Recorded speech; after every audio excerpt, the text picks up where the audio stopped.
Nora, your time has changed, obviously. Nobody knew. Keep riding. Can't be helped.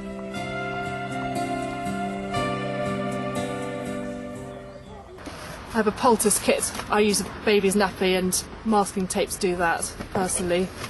A little bit of cotton wool, honey. I like to use honey on any superficial cuts to help clear up the wounds. If the horse sees you as a leader, it takes a lot of his anxiety away. Now, I'm not an expert with children and dogs, but I understand it's just the same there. What I can't stand is if a pad or the numbner is somewhere around here, because then you've got an immense amount of pressure on one spot. It all has to give the saddle plenty of room around the outside. Just come and do a pirouette when you're ready now. Half halt, sitting back. Don't take too long half halting. It takes far too blooming long. And so by the time I went in, I was already sort of a bit dreary, drowsy. And then during the test, I wasn't really with him at all.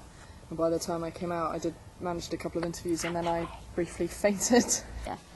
This is a great technique for jumping horses who have to bascule over the fence and actually make this shape in the air.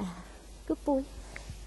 And if you ask them gently to come down without eating you and just take the carrot.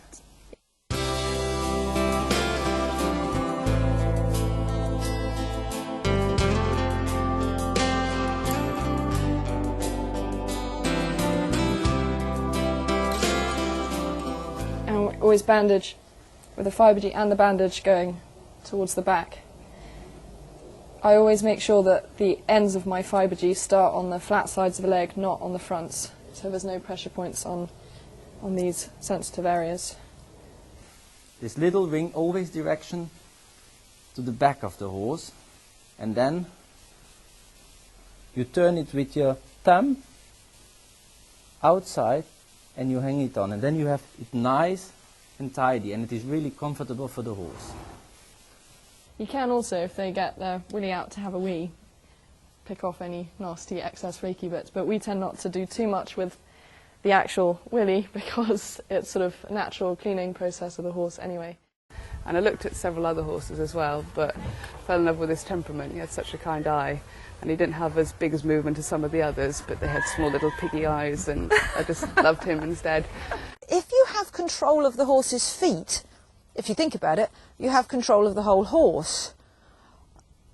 And so any exercise like this is really helpful. Now this time I want him to back and bend as well. I place one hand either side of his bum. Because he's so tall, it's about as far up as I can reach. And I just use my fingers to push down quite gently until he arches his back. Okay, that time he stepped forward a little bit, so the stretch wasn't so good. And generally I repeat it 3 times before and after I've ridden him. With him it's just quickness that I want.